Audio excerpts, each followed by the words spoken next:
and I wanted to fight, but I took the doctors and my dad's and my team's advice, and we pulled out the fight. I'm gutted about it. Well, so I went up. That's the first time I discovered that the boxer was not well. And then lo and behold, the doctors were called.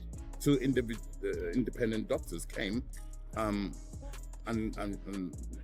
read their findings to us. And because that's only sparring. If you get dropped in sparring, it means you're learning. Tomorrow morning you don't get dropped in the same shot. So him getting dropped in sparring, that means he's learning on the job. What so I'm it's saying, okay. Who cares? it's foolishness. How can you be so stupid? That's street mentality. This is world-class boxing. This is top-level boxing. If you want to bring that stuff to boxing, that's what happens. If you want to bring that mentality to our game. Daniel Dubois breaks his silence following the controversial withdrawal from his scheduled bout against Fabio Wardley, displaying visible emotion as he details the injury complications that derailed his preparations. The heavyweight contender expresses genuine frustration about missing another significant opportunity, revealing how desperately he wanted to compete before medical professionals and his corner intervened. Dubois offers a heartfelt apology to Wardley for the late cancellation, acknowledging the disappointment caused to all parties involved. This withdrawal adds to growing concerns about his reliability at championship level, with critics questioning whether recurring physical issues will continue hampering his progress in crucial moments. Shit happens in life, but I'm back now, guys, and I can't wait to give you guys some fight moves soon. Trainer Don Charles provides insight into the medical realities that forced the difficult decision, emphasizing that independent physicians ultimately determined Dubois was unfit to compete safely.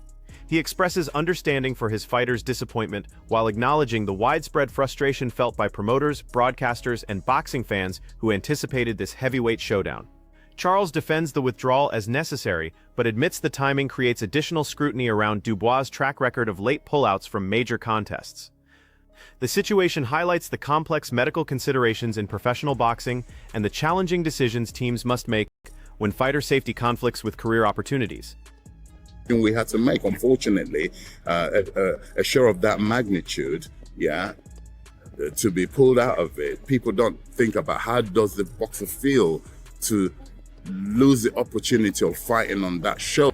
Boxing analyst Johnny Nelson delivers a scathing critique of the circumstances surrounding the withdrawal, condemning what he perceives as unprofessional conduct and poor decision-making throughout the build-up period. He stresses that elite-level boxing demands the highest standards of discipline and accountability, arguing that careless behavior or inadequate preparation at this level carries serious consequences for everyone involved. Nelson's harsh assessment reflects broader concerns about maintaining professional standards in championship boxing, emphasizing that world-class fighters must demonstrate complete commitment and reliability. His commentary suggests that repeated issues like this damage not only individual careers, but the sport's credibility among fans and media. The source is good. The source is good. And so when I'm hearing these things, I'm like, nah. And so it's popping out left, right, and center. The source is good. And so to me, I just shook my head. And when I'd heard all this, Promoter Frank Warren expresses profound disappointment about the chaotic final hours leading to the fight cancellation, describing the intense pressure and confusion experienced by all stakeholders as the situation unfolded. He details the massive logistical challenges created by last-minute withdrawals, including the impact on television schedules, venue arrangements, and fan expectations for what was anticipated to be a significant heavyweight attraction. Warren acknowledges that such disruptions are an unfortunate reality in professional boxing, where injuries and unforeseen circumstances can derail months of planning and promotion. Despite his frustration, he maintains a pragmatic perspective about the unpredictable nature of the sport, while emphasizing the financial and reputational costs involved. We'll speak to the people direct and then make a decision if he's out. Okay. When did you first learn about this, Frank? Very late this afternoon. Okay, so it's been a stressful day. To say the least. For the fighters as well. It's a shame for the fighters, for everybody involved. TV companies and more importantly for the fans. Riyadh season, His Excellency, everybody involved. We're all gutted, but what can you do? That's Boxing commentator Wade Plemons observes troubling patterns in Daniel Dubois' recent career developments, expressing genuine concern about what appears to be recurring physical or mental challenges affecting the heavyweight's consistency. He questions whether the issues surrounding Dubois represent normal occupational hazards or indicate deeper problems that could threaten his long-term prospects in elite competition. Plemons' analysis suggests growing unease within boxing circles about Dubois' ability to maintain the durability and reliability required at championship level. His cautious but worried tone reflects broader industry concerns about a talented fighter whose career trajectory may be compromised by persistent setbacks and withdrawal controversies. Probably shouldn't be doing that, right? There he goes again. Now again, I'm no doctor, I don't know, but it does seem like that's a bit of an issue. Former heavyweight Johnny Fisher offers a brutal evaluation of Daniel Dubois' technical limitations, questioning whether his skill set truly matches the elite level of modern heavyweight boxing competition. While acknowledging Dubois possesses genuine toughness and significant punching power, Fisher suggests serious doubts remain about his overall boxing sophistication and ability to adapt against top-tier opposition. His harsh assessment adds to mounting criticism from boxing insiders, who question Dubois' readiness for championship-level competition despite his physical advantages. Fisher's commentary intensifies pressure on Dubois to prove his critics wrong and demonstrate the complete skill set necessary to compete with the division's premier talents. Daniel Dubois, he just can't really get right. You know, he has no real skill. Pretty durable chin. Art is kind of questionable.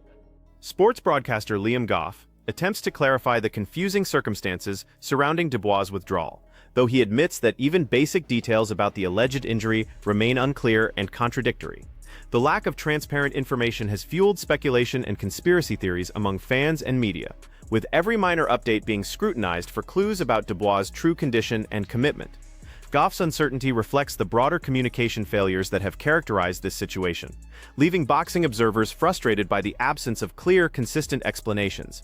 This information vacuum has intensified criticism and suspicion about Dubois' motivations and his team's handling of the withdrawal process. And was suffered some sort of ankle injury. Maybe I was just, seeing things with that one. But he is injured. It's not really specifying. I don't know why. I'm sure I saw it was ankle, but maybe not. Maybe I was just seeing things.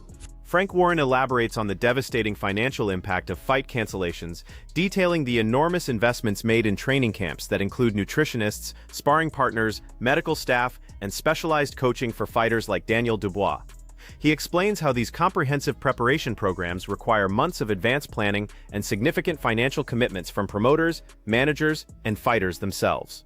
When withdrawals occur, the losses extend far beyond ticket refunds to include wasted training expenses, lost television revenue, and damaged relationships with broadcast partners and venues. Warren's explanation highlights the complex business realities of professional boxing and why reliability becomes crucial for maintaining trust and financial viability in the sport. You know, he's a big fight. He's trained very hard. If you don't fight, you don't get paid. You imagine the cost involved in a training camp, booking places to set the camp up, bringing the sparring partners in, the nutritionists, the chefs, trainers and everybody, and you don't get paid. It's a massive loss. You can't insure it. Or if you do, it costs a fortune to insure. But very, very disappointed. Boxing analyst Wade Plemons provides detailed technical analysis of elite defensive strategies, explaining how championship-level fighters control distance, timing, and ring positioning to neutralize aggressive opponents who rely primarily on power and forward pressure. While not mentioning Dubois specifically, his breakdown illustrates how technically superior boxers can systematically break down dangerous punchers who lack sophisticated ring IQ and tactical awareness. Plemons emphasizes that modern heavyweight boxing rewards patience, precision, and strategic thinking over pure aggression and knockout-seeking behavior. His analysis suggests that fighters like Dubois must develop more complete skill sets to succeed against the division's most accomplished technicians and tactically advanced competitors. His frame with his lead hand, keep the distance, which he does such a good job of. If you move forward, he moves back. You cut an angle, he cuts an angle, right? He just mirrors what you do. And the moment you make a mistake or overcommit, he touches you with the lead hand. That's first line. Boxing expert Ade Olademeji analyzes Fabio Wardley's transformation into a confident world champion, highlighting the psychological and technical improvements that typically accompany title success at elite level. He points to Wardley's gritty victory over Joseph Parker as evidence of the mental toughness and finishing instinct that separate champions from contenders in heavyweight boxing. Olademeji suggests that championship experience provides fighters with increased self-belief and tactical awareness that can prove decisive in closely contested battles. He emphasizes Wardley's ability to find victory even in difficult fights where he may not dominate every round, crediting his resilience and determination as key factors in his continued ascension through the heavyweight rankings. Have you guys ever sparred each other? Yeah. Yeah, a long time ago. Yeah? How long ago? What are we talking?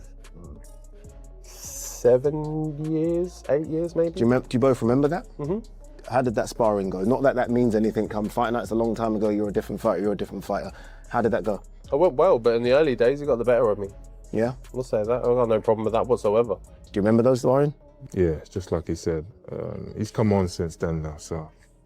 We've grown a lot since then for both parts. I'm nowhere near the fighter I was that many years ago. And in the fights he's had, he's grown and changed and adapted as well. Like, you have to.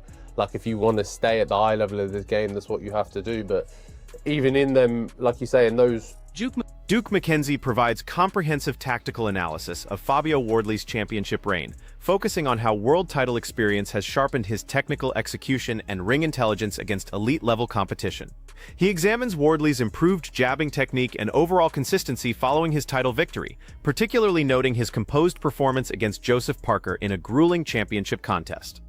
McKenzie introduces Daniel Dubois into his analysis, acknowledging that Dubois' superior jabbing ability and devastating power create a fascinating stylistic contrast that could produce tactical warfare rather than a simple slugfest.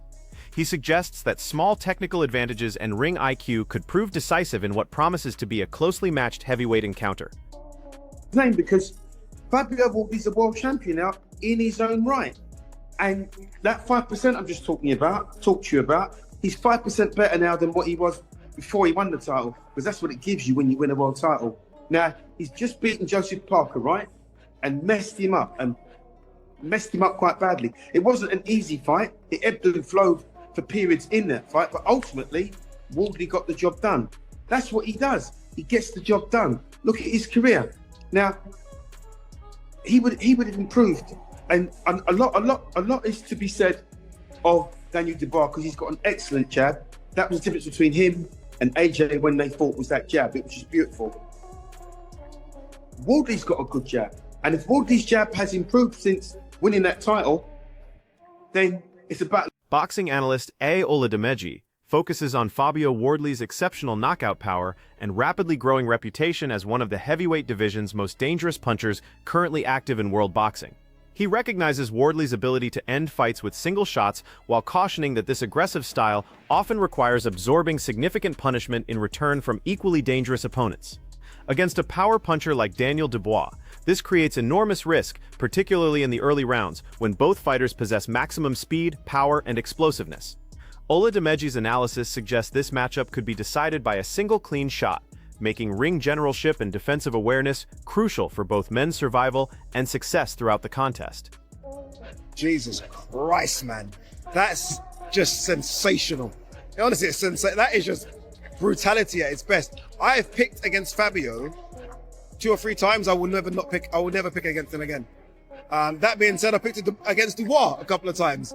I think it's 50-50, and this isn't fencing, because I 51-49 Fabio.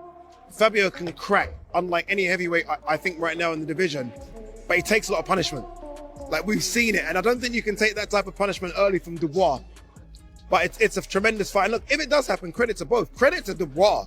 To do Usyk, Miller, Hrgovic, AJ, Usyk, Wardley is better than any run minus Usyk in the heavyweight division. And, by the way, Parker was supposed to be squeezed in there. Spencer Oliver examines the psychological dimensions of Daniel Dubois' career, arguing that his biggest challenges stem from mental confidence rather than physical ability or technical deficiencies in the heavyweight division. He suggests that when Dubois possesses complete self-belief and proper mindset, he becomes exponentially more dangerous and effective against any level of opposition in world boxing. However, Oliver warns that without that crucial confidence, psychological cracks can appear under championship pressure, creating vulnerabilities that skilled opponents like Fabio Wardley can exploit with aggressive tactics. His analysis frames this potential matchup as primarily a mental battle, where psychological strength and pressure management will determine which fighter breaks first when the action intensifies. That mindset, Dom recognises that it's not about the physicalities with Daniel Dubois. Never has been. Yeah. You know, he's a big, strong guy, and like if you get his mind right and he's that self-belief there, and that's what Dom will be working on. Don Charles reflects on the emotionally challenging circumstances surrounding his unexpected dismissal from Daniel Dubois' training team, expressing confusion about the timing given recent positive discussions about their continued partnership. He describes feeling frustrated by the sudden decision coming just 2 days after constructive conversations about future plans, though he maintains professional dignity by avoiding public criticism or displays of bitterness. Charles emphasizes mutual respect between both parties while acknowledging his disappointment about how the situation unfolded and the lack of advance warning about the team's direction. His measured response demonstrates professionalism, while revealing the unstable dynamics and sensitive relationships that characterize elite boxing training environments. Privately, Daniel's father in particular, he recognized what I've done for Daniel and the father. And I too recognize what they done for me as a coach. So it's a mutual thing. Like I said, it was a sudden ending, and that doesn't sit well with me in the way that it ended. I haven't got this entitlement that I must be Daniel Dubois' coach. No, fair enough. But the timing of it, when 48 hours prior to me being dismissed, sacked, the conversations I was having with Daniel's father didn't suggest, no, that's the only thing that doesn't sit well with me. But like I said, I've digested it, I've acknowledged it, accepted it, processed it, and I've accepted it, and life. Duke McKenzie analyzes heavyweight boxing's explosive unpredictability, emphasizing how championship fights can change completely with one perfectly timed punch from either competitor during any moment of action. He acknowledges Daniel Dubois' limitations in footwork and movement while crediting his world-level experience and devastating punching power as factors that make him extremely dangerous once exchanges begin in close quarters. McKenzie believes both fighters share similar attributes, including knockout power, physical toughness, and solid fundamental boxing skills, creating conditions for an explosive encounter from the opening bell. He stresses that hesitation or defensive lapses could prove fatal for either man, ultimately leaning toward Fabio Wardley, while acknowledging this represents a genuine 50-50 contest where momentum and precise timing will determine the victor. And as you know, in heavyweight boxing, unlike any other weight division, you're one punch from victory, one punch from disaster. So it's not a question of the first one to land, because Dubois, there isn't enough lateral movement. You can only teach him so much. Dubois he's been to the top of that tree.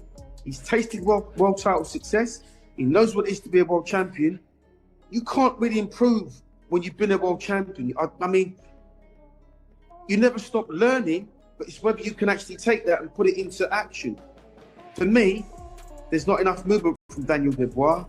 And Carl Froch questions Daniel Dubois' long-term motivation and hunger for championship success, wondering whether the heavyweight truly possesses the mental drive necessary to excel at elite-level competition consistently. While acknowledging Dubois' undeniable punching power, Froch expresses concerns about his consistency and psychological edge in high-pressure championship situations against world-class opposition. Simultaneously, he suggests Fabio Wardley has not yet been thoroughly tested against elite-level punchers, leaving questions about his ability to handle devastating power when facing genuine knockout artists. Froch's analysis casts doubt on both fighters' readiness for championship-level warfare, suggesting this contest represents a true unknown quantity, where mental strength and adaptability under pressure will prove more important than pure skill or physical attributes. When it comes on top for him, Daniel Dubois, what's up there and does he want it? That's the only real question mark I've got over his career. Obviously, losing to Usyk's no disgrace, but he's a massive puncher, big, hard hitter. And Fabio Wardley has never really been in there. You've got Justice Hooney, you've got Joseph Parker, you've got Fraser Clark. None of them are really bangers, are they? None of them can really punch hard for heavyweight. I'm sure if they hit you on the chin, it'd hurt. But somebody like me who's got a granite chin. This heavyweight collision between Daniel Dubois and Fabio Wardley represents the type of explosive championship encounter where momentum can shift instantaneously, with devastating consequences for both competitors involved. Duke McKenzie emphasizes that both men possess genuine knockout power, sincere championship ambitions, and legitimate danger for any opponent, creating conditions where tactical errors become potentially fight-ending mistakes once the action begins. Dubois brings extensive experience and proven knockout ability, while Wardley enters with tremendous momentum, unshakable confidence, and determination to establish himself among the division's elite contenders. The psychological pressure extends beyond pure technical ability to encompass which fighter can maintain composure when the contest becomes uncomfortable and chaotic. One perfectly placed shot could determine everything, so who do you believe survives this heavyweight war and who gets stopped? Share your predictions in the comments below, subscribe for continued boxing analysis and breakdowns, and activate notifications to stay updated on all developments in this anticipated heavyweight championship clash.